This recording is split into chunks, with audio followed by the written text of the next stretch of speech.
નમસ્કાર મિત્રો, સ્વાગત છે તમારું અમારી ચેનલ ગુજ્જુ હેલ્ધી હેબિટ્સમાં.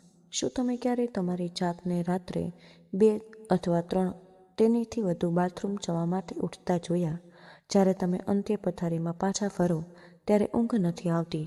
થાકેલ, ઉર્જા વિનાના ધીમા મગજ અને ભારે શરીર સાથે જાગવું એ ઉંમર સાથે સામાન્ય લાગી શકે, પરંતુ તે સામાન્ય નથી. આ વિડીયોમાં હું તમને સાચી રીતે હાઇડ્રેટ કરવાની રીત બતાવીશ. ક્યારે અને કેવી રીતે પાણી પીવું જેથી તમારી રાતભર કોઈ પણ વિક્ષેપ વગર સૂઈ શકો. આ પાણી ઓછું પીવાની વાત નથી, પરંતુ તમારા શરીરની કુદરતી લયને સન્માન કરીને સ્માર્ટ રીતે પીવાની વાત છે. વિડીયોમાં આગળ વધતા પહેલાં હું ઈચ્છું કે તમે નીચે કમેન્ટ કરો કે તમે સામાન્ય રીતે બાથરૂમ જવા માટે રાત્રે ક્યારે ઉઠો છો. કદાચ રાત્રે 1 વાગ્યે, 3 વાગ્યે કે 5 વાગ્યે. કમેન્ટમાં લખો.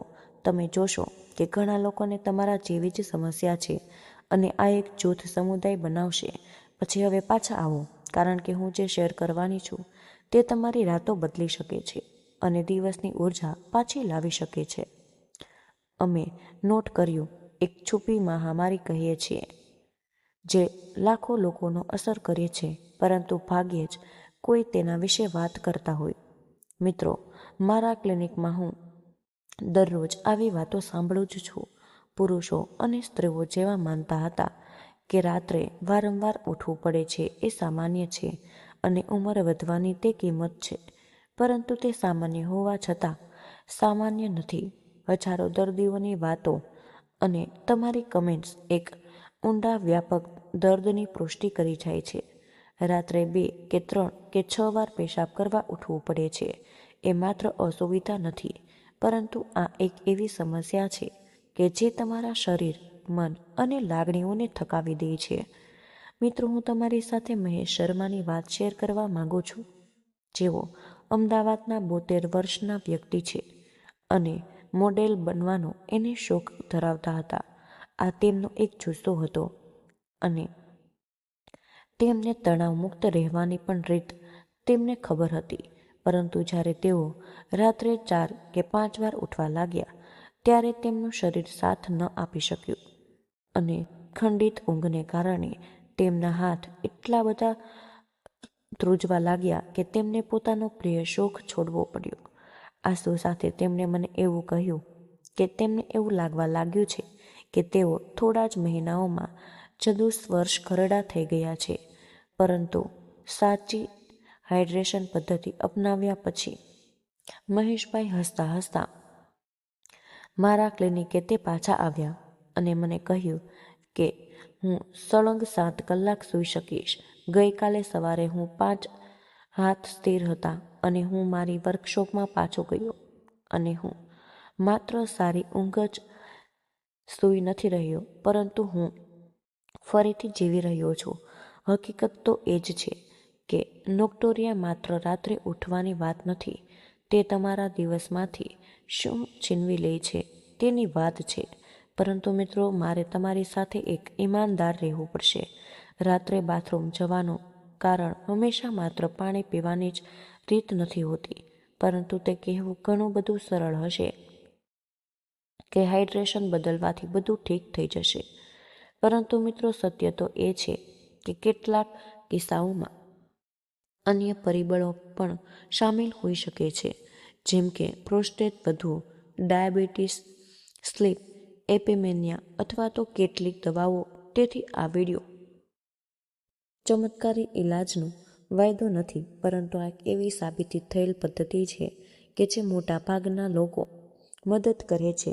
પરંતુ હું તમને જગદીશ પટેલની વાર્તા કહું કે જે 69 વર્ષના, તેઓ રાત્રે 6 વાર સુધી ઉઠવાની આદત ધરાવતા અને દિવસમાં ઝોમ્બી જેવું અનુભવતા. તેમને પ્રોસ્ટેટની સમસ્યા હતી અને તેમને લાગતું કે આની સાથે જ જીવવું પડશે. પરંતુ જ્યારે તેમણે આ હાઇડ્રેશન શેડ્યુલ પાલન કર્યું, રાત્રે 8 વાગ્યા પછી પ્રવાહ ઘટાડ્યો અને ડબલ બેન્ડિંગનું કાર્ય કર્યું, ત્યારે થોડા અઠવાડિયામાં તેઓ રાત્રે માત્ર 1 કે 2 વાર જ ઉઠતા થયા. આ મોટી જીત હતી. તેવી જ રીતે 55 વર્ષના નિવૃત્ત શિક્ષિકા સુનીતા ગુપ્તા માનતા હતા કે આ મેનોપોઝનું લક્ષણ છે, પરંતુ જ્યારે તેમણે સવારે વધુ પાણી પીવાનું શરૂ કર્યું, સાંજે 6 વાગ્યા પછી પ્રવાહી ઘટાડ્યું અને રાત્રે ચા છોડી દીધી, ત્યારે તેઓ તરોતાજા જાગવા લાગ્યા. આ વાર્તાઓ પુરાવો છે કે તમારી તૂટેલી રાતોને તમારે નિયમિત માનવાની જરૂર નથી. આ માટે સૌથી પહેલાં આપણે 3 મોટી ભૂલ સમજવી. દિવસમાં ઓછું પાણી પીવાથી રાત્રે ઓછું પેશાબ લાગશે, પરંતુ હકીકતમાં જ્યારે આપણે પાણી ઓછું પીએ ત્યારે પેશાબ ઘટ બને, જે મૂત્રાશયમાં બળતરા પેદા કરે અને પેશાબ જવાની તાકીદ ઊભી કરે. બીજું મિથક કે મારું મૂત્રાશય નાનું છે, પરંતુ ખરેખર સમસ્યા રાત્રે શરીરમાં વધુ પેશાબ બનાવવાની હોય. ત્રીજું મિથક છે કે રાત્રે આલ્કોહોલ પીવાથી ઊંઘ સારી આવે. આલ્કોહોલ ઊંઘ આવે, પરંતુ એવા હોર્મોનને બ્લોક કરે કે જે રાત્રે પેશાબનું ઉત્પાદન ઘટાડે. એટલે કે તે નોક્ટોરિયાની ચોક્કસ રેસીપી છે. હવે અસલ ઉકેલ કે વ્યૂહાત્મક હાઇડ્રેશન, જેને હું પ્રવાહ વિધિ કહું, તેનો પહેલો નિયમ છે કે તમારે 75% પાણી બપોરે 4 વાગ્યા પહેલાં પીવું. સવારે 2 ગ્લાસ પાણીથી શરૂઆત કરો. બીજો નિયમ કે બપોરે 4 વાગ્યા પછી પાણી ધીરે ધીરે ઘટાડો અને રાત્રિના ભોજનમાં માત્ર થોડું ઘૂંટડા પાણી લો. ત્રીજો અને સોનેરી નિયમ છે કે સવારના 2 કલાક પહેલાં પ્રવાહી ન લેવું. મોઢું સુકાય તો માત્ર કોગળા કરો. ચોથું, પાણીમાં 1 ચપટી દરિયાઈ મીઠું અને લીંબુના ટીપાં નાખી પીવો, જેથી કોષો પાણીને સારી રીતે શોષે. આ ઉપરાંત વધારાની 3 ટેકનિક એ છે કે એક ડબલ વેન્ડિંગ, રાત્રે પેશાબ કરવા બેસો, 30 થી 60 સેકન્ડ રાહ જુઓ, ફરીથી પ્રયાસ કરો જેથી મૂત્રાશય પૂરેપૂરું ખાલી થાય.